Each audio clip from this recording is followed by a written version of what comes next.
Reflet de soi, je suis Christian Junot et j'ai pris l'énorme risque de participer à cette aventure que me propose Stéphanie. Quand et où es-tu né? Alors je suis né le 12 septembre 1960 à Lausanne, en Suisse, donc j'approche de mes 60 ans. Avais-tu déjà un ou des rêves quand tu étais enfant? Quand j'étais enfant, j'ai eu l'impression que c'est comme si je n'avais pas de place pour mes rêves. J'ai l'impression que je devais tellement être un enfant sage qui rentre bien dans une case qu'il n'y ait pas moyen de sortir de cette case-là. Il y a un moment où quand même, quand j'étais jeune et que j'aimais beaucoup le foot, j'avais le rêve de devenir footballeur professionnel. Ça n'existait pas tellement à l'époque, mais j'avais envie d'en faire quelque chose, mais ça restait quelque chose de tellement éloigné qu'au fond, j'ai jamais vraiment cru. Et je me suis jamais donné les moyens, en tout cas, d'y croire aussi. As-tu un objet ou un vêtement qui t'est cher? Alors, je n'ai pas de vêtements qui m'est cher. Alors certains, je peux les aimer pour X ou Y raison. Les objets, j'ai pas, comme les enfants, un doudou, je peux pas dire que j'ai un objet que je prends partout avec moi. Par contre, il y a des objets dans la maison qui ont une histoire particulière parce que je sais à quel moment ils ont été achetés, je sais dans quelles conditions ils ont été achetés, je sais le lien particulier que j'ai eu avec le vendeur qui fait que j'ai eu envie d'acheter parce que c'est plus qu'un objet, c'est une relation que j'ai achetée aussi à travers l'objet là. Et ça veut dire que ces objets-là, je les regarde forcément d'un œil différent.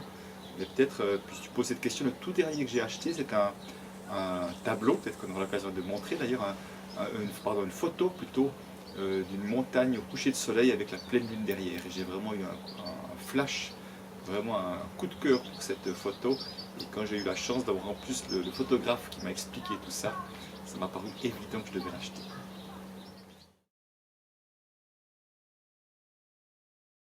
Si tu étais une émotion, Si j'étais un sentiment, le premier mot qui me vient c'est amour. Et en même temps, je suis pas sûr que l'amour c'est un sentiment.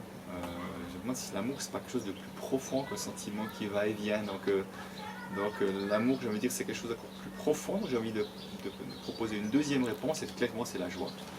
Pour moi, la joie c'est mon indicateur. C'est qu'à un moment donné, si je n'ai pas de joie dans ce que je fais, je sais qu'il y a quelque chose qui est désaligné chez moi. Je sais que je ne fais pas à partir de la bonne énergie. Je sais que j'ai quelque chose à changer. Alors bien sûr que la joie n'est pas présente tout le temps, mais en tout cas c'est vraiment, je me connecte à ça toujours plus souvent et je trouve que ma vie est joyeuse justement parce que j'y mets de la joie et je rencontre plein de joie sous plein de formes différentes. si tu étais une couleur, Alors ça c'est très clair, c'est le bleu. J'aime le bleu, c'est parce que je porte là maintenant, mais je porte souvent des habits bleus aussi. Je ne sais pas pourquoi, j'ai toujours aimé le bleu. J'aime le bleu, j'aime la mer. J'aime le ciel également, j'aime que le ciel et la mer se rejoignent, c'est encore plus beau et voilà, j'ai toujours beaucoup aimé le bleu clair, le bleu foncé, enfin pratiquement toutes les colorations du bleu. Et c'est vrai que dans ma garde-robe, il y a beaucoup de bleu. C'est quelque chose que, en plus j'ai les yeux qui sont plutôt bleus, donc je trouve que ça va bien avec aussi. Donc c'est vraiment ma couleur préférée. De loin. quelle relation as-tu avec ton corps? Waouh, sacrée question. La relation à mon corps, alors elle a évolué. Aujourd'hui, je trouve que mon corps est bien fait, par rapport, surtout aussi par rapport à l'âge que j'ai. Je me sens en forme physiquement. Donc, je vois que je mets ça aussi en lien avec ce que je suis en capacité de faire. Et j'aime le sport, j'aime marcher en montagne, j'aime aller courir. Donc tout ça, mon corps répond merveilleusement à mes sollicitations.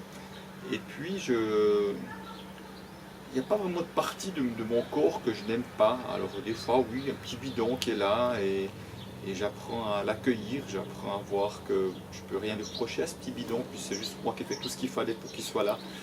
Donc j'apprends à le voir autrement que vouloir l'éliminer. Mais autrement, voilà, j'ai toujours eu des pieds qui étaient assez grands, mais ça a toujours été ok pour moi. J'ai des longues mains aussi, c'est plutôt ok pour moi aussi. J'aime bien mes yeux, par exemple. Alors c'est vrai qu'à un moment donné, le fait que je perde mes cheveux assez vite, après ça s'est calmé. C'était pas toujours facile parce que je voulais tellement pas ressembler à mon père qui avait perdu beaucoup de cheveux, je vois, à un moment donné. Et puis ben, j'ai appris à faire avec ça aussi. Donc en tout cas, elle ne fait que s'améliorer, mais je vois que c'est juste que le reflet que ma relation de moi à moi au sens large est toujours plus en amour, toujours plus paisible en tous les cas. Quelle est ta singularité? C'est une question que j'aime bien et en même temps je trouve pas facile d'y répondre parce que déjà dire une singularité c'est comme si ça pouvait déjà me limiter sur quelque chose parce que je crois être beaucoup plus qu'une singularité et en même temps c'est amusant, en même temps j'ai envie de dire tiens c'est qu'est-ce que les autres disent de moi en fait, qui doit être ma singularité puis c'est ce qu'ils voient chez moi. Et ce qui ressort beaucoup c'est la bonté, ce qui ressort beaucoup c'est l'amour que je peux dégager également, c'est voilà, ma présence bienveillante, c'est quelque chose qui ressort, mais je crois effectivement ça me parle dans le sens que c'est pas un jeu que je joue, fondamentalement que j'accompagne quelqu'un, je me sens proche de lui, je vois la beauté chez l'autre, donc il y a quelque chose qui est, ouais, j'ai vraiment beaucoup d'amour en moi, je ne vais pas dire que je le sens tout le temps, cet amour-là, mais dans ces moments-là, en tout cas je le sens très fort, qu'il y a vraiment quelque chose qui nous connecte à un niveau qui fait que c'est tranquille, c'est beau, voilà, moi c'est facilité tous les cas. Parle-nous de ton activité. Alors, tu prends un risque, tu as une question qui va prendre au moins 20 minutes à répondre. Donc, c'est vrai que ce qui me passionne, c'est l'être humain. Moi, j'adore la rencontre avec les êtres humains, j'adore les accompagner, j'adore la qualité de la connexion qu'on peut faire, qu'on peut créer avec les êtres humains. Et en fait, j'ai trouvé une merveilleuse porte d'entrée pour ça, c'est la porte d'entrée de la relation à l'argent. Donc d'aller voir la relation, enfin, mon livre s'appelle Ce que l'argent dit de vous, mon premier livre, donc c'est vraiment d'aller voir à travers la relation à l'argent des personnes, qu'est-ce qui se cache derrière et comment ça permet de rencontrer les personnes et de comprendre leur fonctionnement dans la vie, leurs croyances à elles, aux autres, à la vie. Et je trouve que ce thème est merveilleux parce que il vient nous renvoyer des choses tellement profondes, des peurs tellement fortes, tellement existentielles, et aussi des aspirations tellement fortes. Ça me permet de rencontrer les êtres humains dans la profondeur que j'aime. J'aime pas les discussions juste de blabla comme ça, on parle de la pluie du beau temps, pourquoi pas pour commencer une conversation, mais pas après. Et je trouve que ce thème-là est vraiment fort. Donc j'aime beaucoup donc, animer des conférences, des ateliers, des formations sur Internet, enfin, dans toute la francophonie mondiale aujourd'hui. Et puis parce que c'est nécessaire.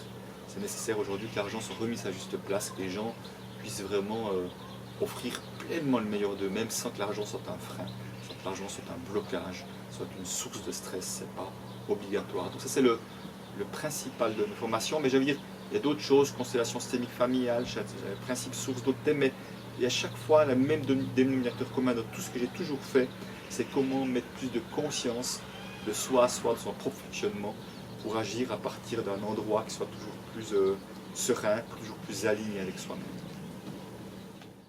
As-tu un site pro? Alors oui, j'ai un site internet, c'est mon troisième parce que par rapport à toute l'interview qu'on fait là, je trouve que c'est toujours plus compliqué parfois dans un site qui nous ressemble toujours plus. Et c'est vraiment ça l'objectif, c'est que vraiment que les gens aient l'impression de te connaître à travers un site. Autrement aujourd'hui, donc l'adresse www.c, comme la première lettre de mon prénom Christian, Junot avec un D au bout, conseil au singulier, tout en un mot, www.cjunotconseil.com. Où peut-on te trouver sur les réseaux? Alors j'utilise de plus en plus les réseaux sociaux dans mon activité parce que je trouve que c'est agréable et puis c'est nécessaire. Donc Facebook, j'ai une page Christian Junot Pro pour me retrouver sur Facebook où je suis très actif. J'ai un site, enfin, une page YouTube également avec beaucoup de vidéos aussi au nom de Christian Junot, sur LinkedIn, sur Instagram. Puis voilà, puis également ceux qui veulent recevoir mes newsletters également peuvent s'inscrire sur mon site pour avoir mon actualité et puis toutes mes réflexions sur la vie,